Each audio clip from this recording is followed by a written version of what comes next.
Olá, boa tarde! Seja bem-vindo ao Papo Esporte. O nosso entrevistado de hoje é um jogador que está arrebentando no Campeonato Brasileiro e que já virou o novo ídolo da torcida do Grêmio, o meia Juliano. Tem também o nosso Top 10, tá imperdível. O Papo Esporte hoje vai contar algumas histórias de um esporte de muita tradição em Santa Catarina. Fomos ao Clube Náutico Riachuelo conhecer o remo e todas as suas memórias. E tem ainda o quadro do Papo Baby, com dicas às futuras mamães para uma gravidez saudável. Tá muito legal. Agora com vocês, Juliano Victor de Paula. Solta aí.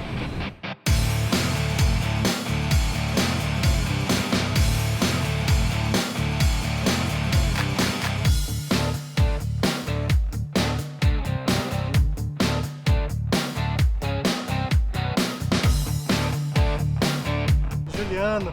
Tudo bem? Prazer. Já agradeceu ao João Paulo aí da assessoria pela paciência. Juliano, Papo Esporte começa lá no início, cara. Como é que foi o teu início aí como atleta profissional? Bom, eu comecei a jogar futebol muito cedo, né? Com 8 anos de idade foi o meu primeiro teste que eu fiz futebol de salão no Paraná Clube. E ali foi onde iniciou tudo, né? Com 9 anos eu fui pro futebol de campo, já iniciei dente de leite. No Paraná? No Paraná. E aí fui subindo de categoria e as coisas aconteceram muito rápido na minha vida esportiva. E com 16 anos eu já estava no profissional, já fazia parte do elenco, já estava jogando, já tinha entrado. Tem uma baita na tradição Paraná, né? O Paraná tem uma história muito forte, né? E hoje, infelizmente, está na Série B com bastante dificuldade, né? Passou por um período difícil financeiro, de administrativo. Mas é um clube que eu tenho um carinho imenso e torço, e foi ali onde começou toda a minha história. E aí com 18 anos eu fui vendido para o Internacional e aí eu fiquei em 2009 no Inter, 2010. Mas tu estreou no Paraná como profissional, né? Estreiei, eu joguei toda uma Série B, eu fui a revelação da Série B de 2008. Pô, que legal, cara. Que foi o ano que o Corinthians foi campeão. 2008. 2008. Isso. Então eu joguei já em 2007 pelo Paraná, profissional. Minha estreia até foi num clássico contra o Coritiba. E aí... Estreou no clássico. Num clássico. O treinador era o Zete, o auxiliar era o Silas. São duas Zete, pessoas que eu tenho um carinho enorme pelos dois, uma admiração imensa, porque são, além de profissionais, são pessoas do bem, né? De caráter muito íntegro. Então, são pessoas que fizeram parte da minha história e que me deram o pontapé inicial para minha carreira. Então, eu tenho um carinho especial por eles também. E aí, foi ali eu iniciei, joguei 2008 a Série B inteira pelo Paraná, e aí 2009 fui pro Inter, foi quando eu iniciei, comecei a jogar com o Tite também, que é outro cara que eu tenho uma admiração imensa, né, como treinador, como pessoa. Foi ele também que alavancou a minha carreira, que me deu confiança, que me colocou para jogar. E 2010 foi o ano da Libertadores, que eu venci com o Internacional. E fui eleito o melhor jogador da Libertadores de 2010, então todo jogo que tu entrava, tu fazia gol, cara? Todo jogo decisivo, né? Era algo... o pessoal me tinha muito como um talismã. E eu tava com a confiança muito elevada, sabe? Eu entrava no jogo e eu sentia que eu ia fazer um gol. Eu dizia assim, eu hoje vou fazer um gol. E acontecia a jogada e eu fazia o gol. Então foram gols importantes, né? E que fizeram com que eu fosse eleito o melhor da Libertadores e que o Internacional vencesse aquela Libertadores. Aquilo me mostrou pro futebol brasileiro, me mostrou pro mundo. E aí que eu tive uma proposta para ir embora para a Ucrânia. Isso foi no final, foi dezembro de 2010. Tu sentiu que ali era a hora mesmo de sair, já? Eu tinha outras possibilidades também, mas é claro que a proposta que o clube ucraniano fez para o Internacional era uma proposta realmente muito boa também. Exato. Ou seja, então houve interesse de ambas as partes. Para mim, financeiramente, era muito bom. Ali eu ia conseguir a minha independência financeira, né, da minha família, e eu precisava pensar nisso, mesmo sendo novo. Porque a gente nunca sabe o futebol o dia de amanhã. De repente eu poderia ter aguentado um pouco mais e poderia ter ido para um grande clube europeu. Sim. Ou como poderia ter me lesionado e ter perdido uma grande oportunidade para mim. Então, naquele momento eu considerei a melhor opção, considerei que era uma boa oportunidade de sair. E eu saí muito contente, muito feliz. E passado 2 anos, eu fiquei 3 anos e meio na Ucrânia antes de voltar ao futebol brasileiro, antes de voltar para o Grêmio. E em 2012, que foi a minha segunda temporada, foi a minha melhor temporada lá na Ucrânia. Foi quando eu já estava adaptado ao futebol. E a adaptação foi legal? Foi difícil? O começo muito difícil, né? Porque um idioma muito complicado, você não entende nada.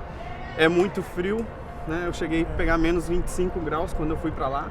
Muita neve, era algo que para mim era só em filme, né? Então tive uma sensação, uma experiência boa. Gostei da neve na primeira semana. Na segunda semana eu já queria vir embora. Mas depois desse primeiro ano de adaptação, as coisas melhoraram, meu futebol cresceu, eu melhorei. A família tinha ido junto comigo. E aí 2012 foi minha melhor temporada e foi a temporada que eu fui chamado para a seleção com o Mano Menezes. E eu fui para todas as convocações principal de 2012 e até foi o ano de Olimpíadas e eu fiquei de stand-by naquela convocação. Foi até algo que para mim me gerou um pouquinho de frustração, porque eu achava que eu poderia, estava na expectativa, queria fazer parte, acabei não indo. E estava bem pra caramba na seleção. E eu estava bem, eu estava entrando sempre, eu entrava bastante com o Mano e ele sempre me levava. Mas é algo que depois eu assimilei bem, que não era para ter sido mesmo pelo destino, porque Deus não quis. Mas eu continuei fazendo meu trabalho e foi aquele ano que eu voltei muito, eu joguei muitos jogos pela seleção principal, então aquilo me trouxe satisfação, né, de saber que eu estava no leste europeu, num clube que não era muito conhecido. O futebol não tem tanta visibilidade. Não tinha tanta visibilidade, mas eu estava sendo lembrado e o pessoal estava me acompanhando. Então isso me gerou muita alegria e me deixou de consciência tranquila de que eu fiz a escolha certa. Pelos dois lados, pelo lado financeiro, que valia muito a pena, e pelo lado profissional, porque eu estava sendo reconhecido. Verdade. Vim pro Grêmio, cara. É ídolo do Internacional.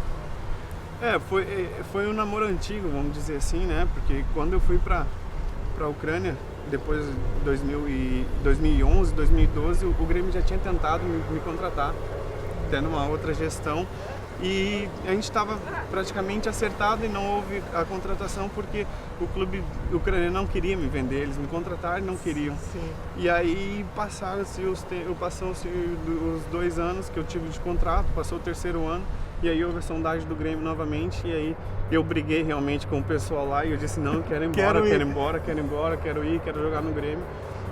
Eu aceitei o desafio, eu sabia que ia ser difícil pela rivalidade que aqui, pela história que eu tinha construído no Internacional, mas eu aceitei o desafio e eu queria fazer história no Grêmio, como eu acredito que vou fazer, como eu acredito que é um clube que precisa vencer e que vai vencer, e se eu conseguir fazer isso pelo Grêmio, certamente também entrarei para a história, seria um jogador ainda reconhecido pelos dois lados. Então eu aceitei o desafio e eu estou muito feliz, estou muito adaptado, né? Estamos vivendo uma fase muito boa. Gosto de Porto Alegre, gosto da comida daqui, do churrasco, do chimarrão, né? Então estou bem feliz aqui. Leandro, deixa uma mensagem pro pessoal aí de Santa Catarina, o pessoal que torce pelo Grêmio. Bom, ao torcedor gremista de Santa Catarina que nos acompanha, a gente sabe que tem muitos torcedores aí que infelizmente não pode estar pertinho aqui na arena, nos acompanhando sempre, mas torce pelo nosso sucesso. Eu sei que vocês estão sedentos por títulos, assim como nós, e a gente acredita que a gente vive um grande momento, uma grande fase, né, onde houve mudanças, né, fora de campo, dentro de campo, de atitude, e vocês têm se sentido orgulhosos pelo nosso trabalho, que vocês continuem acreditando na gente, porque nós estamos dando o nosso máximo, o nosso melhor para a gente conseguir esse título que é bom para nós, mas é principalmente muito bom para vocês. Um grande abraço a todos. Obrigado, Leandro. Valeu, meu. Obrigadão. Obrigado mesmo. Valeu, gente. Um abraço. Até a próxima. Esse cara tá arrebentando. Muito obrigado pela entrevista, Juliano. Um grande abraço. E agora aquele momento que não pode faltar no Papo Sport, o nosso Top 10. Solta aí.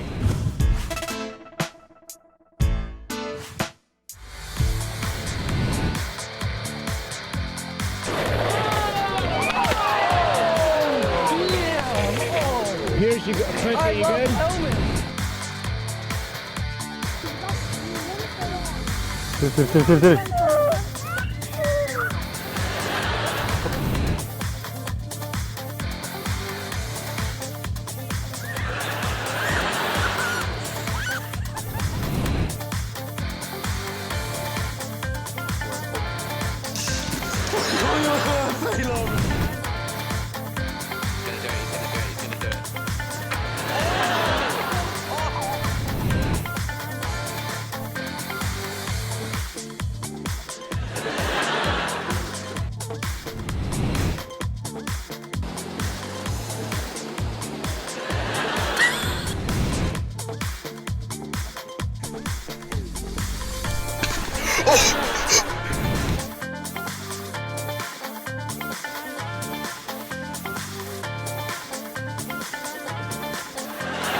Nossa, top 10.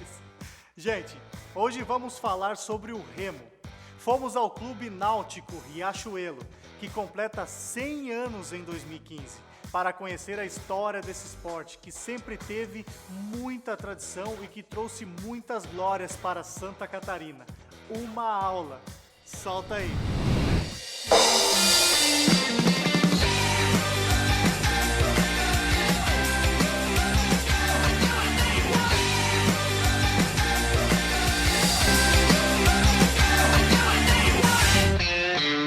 Olá, minha gente, e hoje eu estou aqui em Florianópolis e vamos falar sobre um esporte olímpico, um dos mais antigos do Brasil, que é o remo. É por isso que eu estou aqui no Clube de Regatas Riachuelo e vou conversar com o presidente Ivan Vilaim.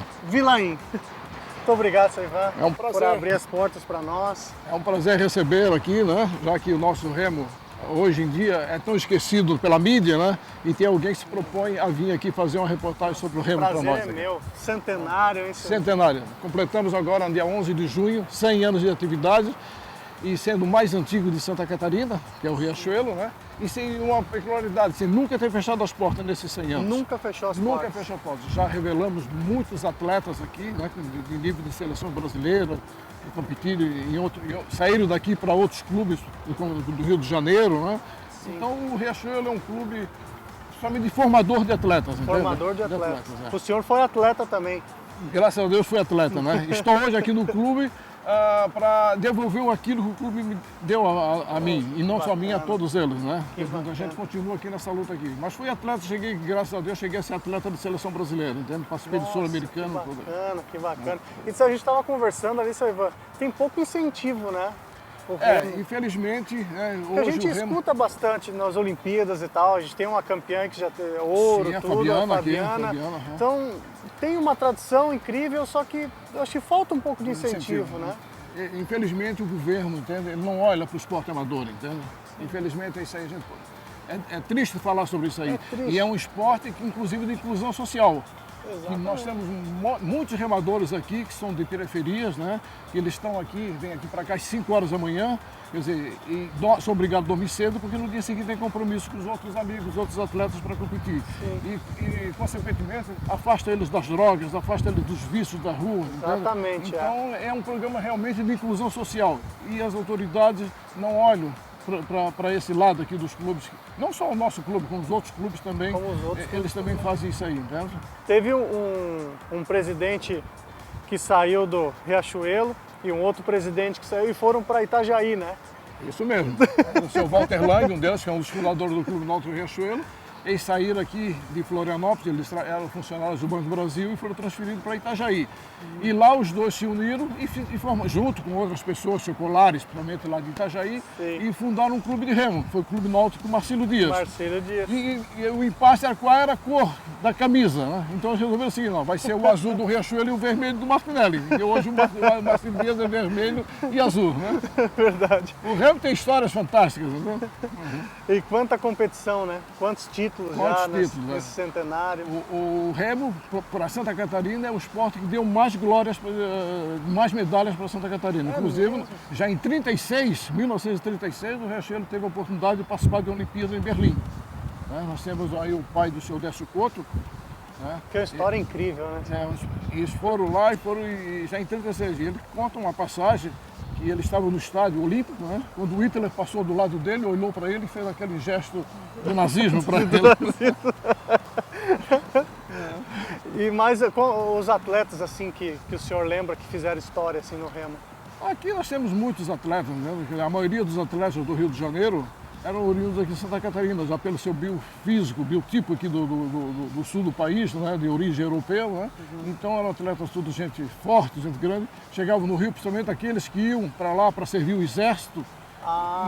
E os militares que eram ligados a esses clubes pegavam esses rapazes mais fortes e levavam para os clubes lá, Flamengo, Vasco, Botafogo, né? E todos os clubes de futebol, quer dizer, a maioria dos clubes de futebol foram criados do remo. Do remo. São do remo. E muitas coisas ninguém sabe, o Avaí Futebol Clube aqui de Florianópolis. É uma história maravilhosa, fiquei sabendo agora. Ele também foi oriundo aqui do Riachuelo. né, conta os historiadores, né, que o primeiro jogo de futebol do Avaí foi com a camisa do Riachuelo, porque as cores são idênticas, azul e branco. Né? Azul e branco. E o Riachuelo é homenagem à Batalha do Riachuelo e o Avaí foi homenagem à Batalha do Avaí, todas do Paraguai. Ah, que maravilha. Deixa eu mandar um recado aí pro pessoal de casa que admira o trabalho de vocês aí desse centenário e às vezes quer vir para cá, quer ser um atleta também, né?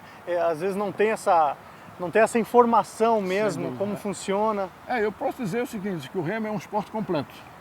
É um esporte que te dá, primeiro, educação, te dá responsabilidade, porque quando um menino vem para cá às 5 horas da manhã, ele sabe que o outro, ele vai vir porque o outro vai estar esperando já ele por aqui. Então dá responsabilidade para ele.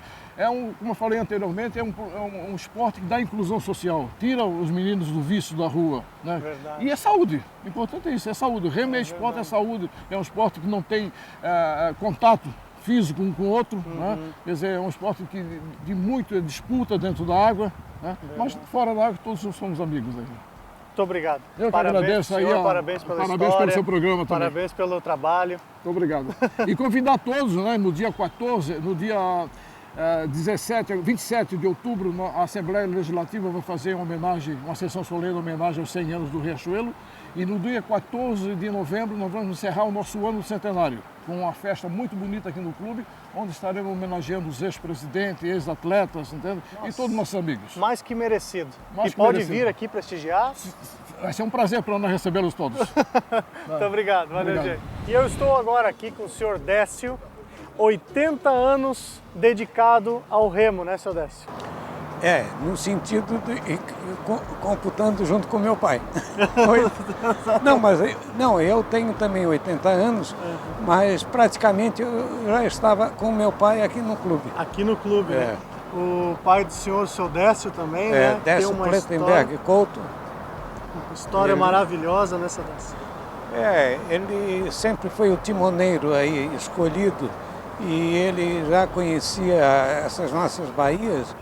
Então ele tinha mais facilidade de se locomover com a embarcação.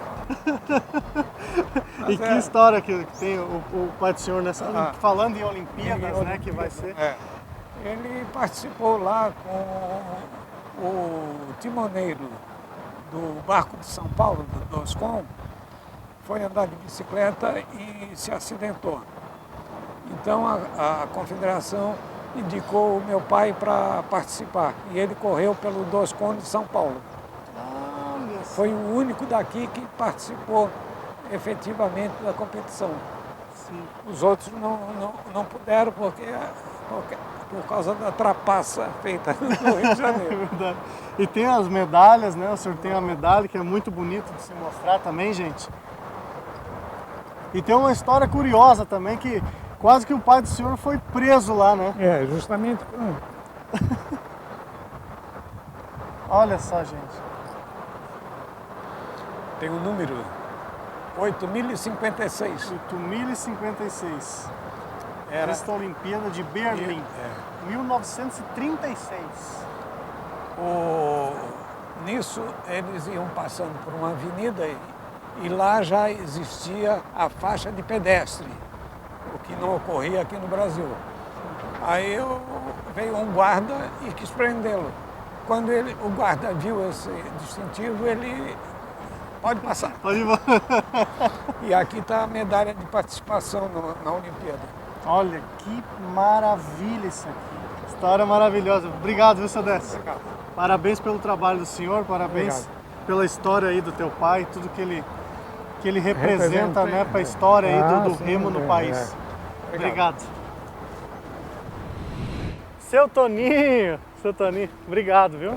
Abrir as portas aí dessa grande história que vocês têm aqui. Quantos anos já dedicado ao remo?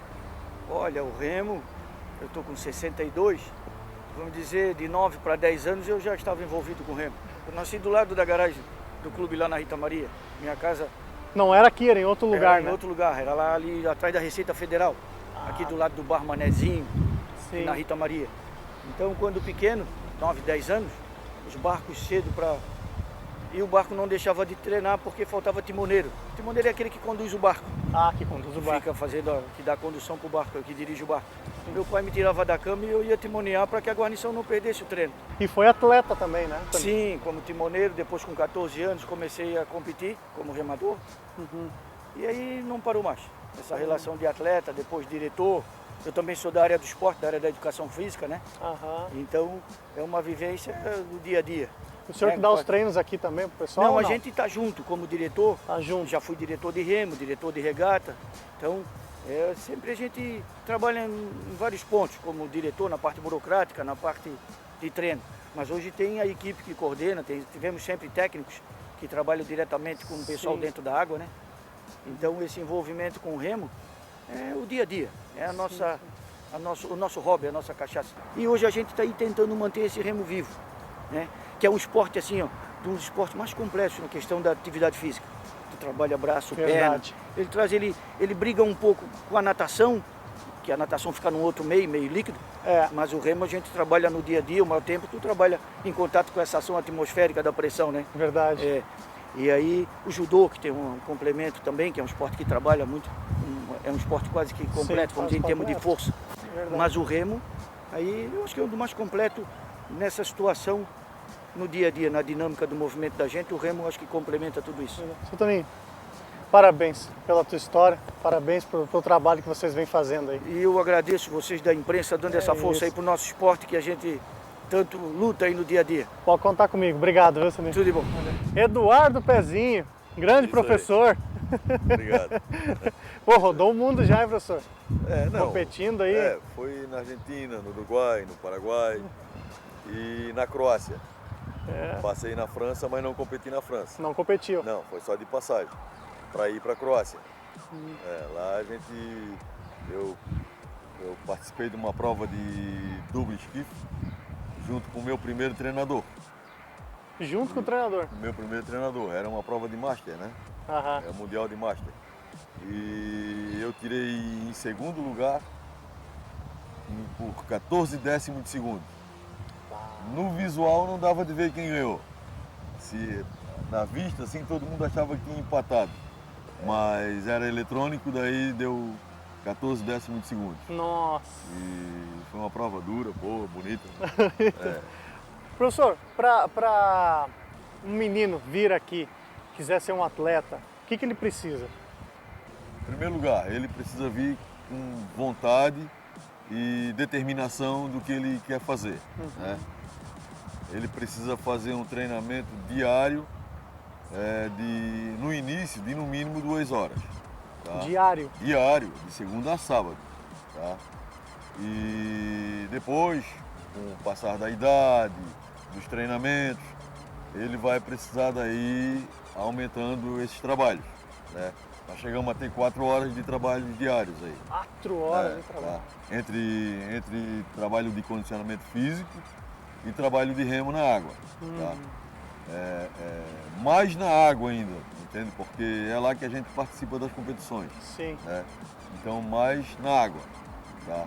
A gente explora muito, porque precisamos de muita técnica, né? É fundamental ter muita técnica, mas também precisamos de muita força, precisamos de atletas muito fortes. Aqui já tiveram meus filhos que remaram, 3 filhos, e uma neta e 2 netos. Olha que história. Em 1992, nós ganhamos um 8, que era eu, meus 3 filhos e um primo deles, um sobrinho meu, dentro do mesmo barco. Em família. Então, em família, ganhamos uma prova de 8. Entendeu? Só o remo proporciona o negócio Só desse. o remo proporciona isso. Obrigado, Pezinho. Obrigado também. Valeu. Um abração. Muitas histórias.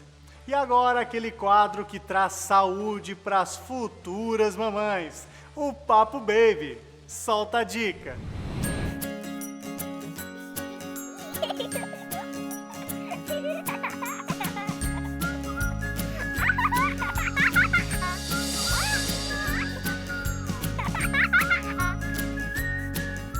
Boa tarde, eu sou a Cris Centeno, personal trainer aqui da Inove Academia.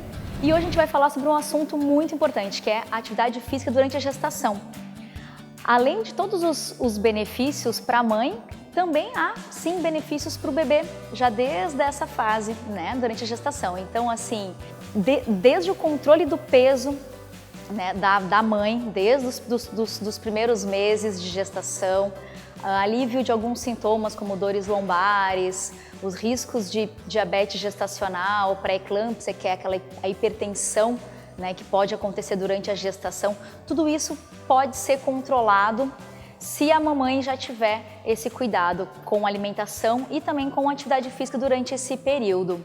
Então, o ideal é que sejam feitos exercícios básicos, rotineiros, e aí entra o treinamento funcional, com movimentos que vão ajudar a mãe a ter uma melhor qualidade de vida durante o dia dela e ao momento que a barriga vai crescendo. Então, agachamentos, desde que sem muita sobrecarga, apenas com o peso corporal, são super indicados, pois é um exercício básico que a gente executa durante o dia para levantar da cama, né, para ir ao banheiro, para juntar um objeto do chão. Então, se pensarmos no agachamento como um exercício básico, funcional, um padrão funcional do nosso corpo, ele pode sim ser feito durante a gestação. Outro exercício que também tinha até um tempo atrás um certo mito seria com relação aos exercícios abdominais. Nessa fase, onde há uma expansão da musculatura abdominal, é muito importante com que se fortaleça essa estrutura. Não só pela acomodação dos órgãos internos e para conter essa projeção, também para a proteção da própria coluna, que sofre, principalmente a parte baixa, a parte lombar da gestante, sofre bastante com esse aumento, com a mudança do centro de gravidade que acontece pelo crescimento da barriga. Então, a musculatura abdominal estando forte vai ajudar bastante a sustentar essa estrutura e evitar com que tenha dores e muitos desconfortos. O exercício abdominal ou as estratégias de fortalecimento para essa região nessa fase seriam as isométricas, as pranchas com apoio de cotovelo, né, ou outras variações, onde a mãe fica confortável e acontece esse fortalecimento de maneira bem tranquila e bem gradativa. Um dos aspectos bem importantes nessa fase a cuidar são dois pontos na verdade, né? Um é com relação à frequência cardíaca, então assim, a mamãe não pode ter uma elevação nem abrupta e nem constante da frequência cardíaca. Isso varia de indivíduo para indivíduo, mas digamos assim, evitar que ultrapasse os 140 batimentos por minuto seria uma média interessante para pensar nisso. Isso vai variar de acordo com a idade e com o condicionamento dessa mamãe, mas é um parâmetro.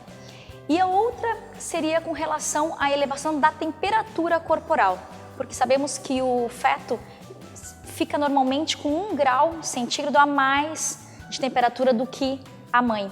Então, se expomos essa mãe a uma atividade física intensa ou num local muito quente, ou até mesmo, sei lá, ao ar livre, sob um sol, meio-dia, enfim, com que a temperatura dela se eleve, a gente tem que lembrar que a temperatura do bebê estará ainda maior.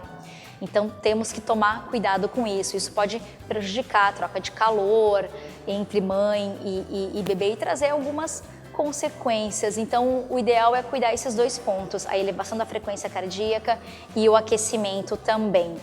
E claro, sempre pensar em atividade física associada a um professor de educação física, né? Procurar um profissional, uma boa academia e um profissional capacitado que vai saber fazer essa orientação. Gente, infelizmente o Papo Esporte chegou ao fim. Quer rever este e outros programas Papo Esporte? Então acesse as nossas redes sociais. Tem muita coisa legal e na semana que vem tem mais. Então não perca todas as quartas às 13 horas o Papo Esporte aqui no SBT.